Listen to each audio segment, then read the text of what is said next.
kalimutan mag-subscribe. Maraming salamat po. Hello po, ako po si Tutor Sunny at ngayon ay magsosolve tayo ng Banana Twisty Puzzle. Mas kilala na sa tawag na Banana Cube. Okay? So, para lang siyang 2x2x3 na cuboid. Ito yon, 2x2x3 na cuboid. So, kung marunong kayo mag-solve nitong 2x2x3 na cuboid, mabilis yun nang masosolve to kasi pareho lang silang 2x2x3. 2x2x3. Okay? So, ngayon, guluhin na natin para ma-solve na natin. Ngayon magulo na siya, pwede na natin i-solve. Okay? So, unahin natin tong patulis na to. Okay? So, yung isang patulis nandito, kailangan nandito siya. So, itaas muna natin. Yan.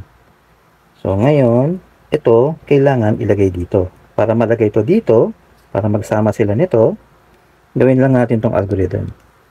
R2, U, R2, U prime, R2. Ayan na siya. Okay? So, next, kailangan natin ng isang ganito pa para dito sa kabila. So, ito siya, yung mas maliit. Ito. So, ito, ilalagay natin dito. Para mangyari yun, gawin uli natin yung algorithm.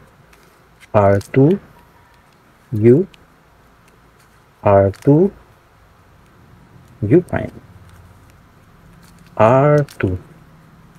Okay, ito na siya. Okay? So, tapos na tong nasa baba. Ngayon, gagawin naman natin tong nasa itaas. Okay? So, ito, magkadikit na. So, yung parehas na yan, ilalagay natin. Ikot lang natin to. Yan, dito. Okay? So, gagawin na lang natin tong dalawa. Kailangan ipagpalit tong dalawa. Okay? Itong dalawa kailangan ipagpalit. Para mangyari yun, hawakan natin ng ganito. Tapos, gawin lang natin tong algorithm. R2, U, R2, U prime, R2,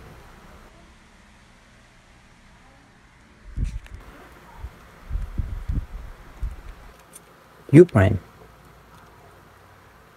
D, R2, U prime, R2, U, R2. Okay, ayan na siya. So, ikot lang natin to. Ngayon, gagawin na lang natin yung gitna.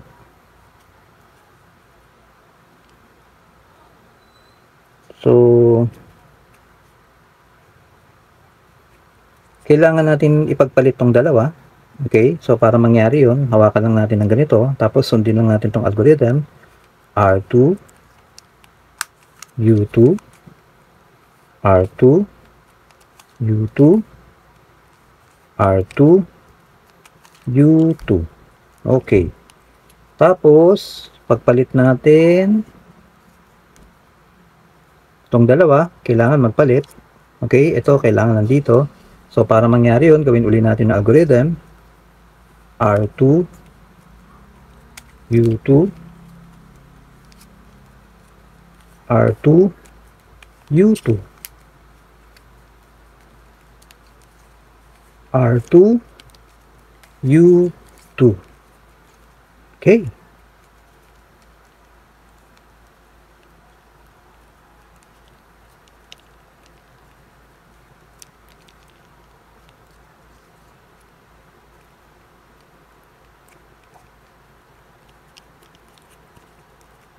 Okay. Tapos na natin. Pero hindi siya smooth. Ayan, mapapansin nyo. Okay, hindi siya smooth. Hindi siya pantay. Okay. So, gagawin natin para magpantay siya. Okay. Ayan o, hindi siya pantay o, kung makikita nyo. Ayan o. So, kailangan magpantay po yan. Ibig sabihin, baligtad po yan. So, para maayos yan, ikot lang natin to. R2, U2, R2, U2, R2. Okay, tapos ikot lang natin tong sa ilalim. Ayan. Ayan. Flush na siya. Pantay na. Okay? Ayan. Sa likod, ganun din. Okay na siya. Flush na po siya. Okay? So, huwag kalimutang mag-subscribe.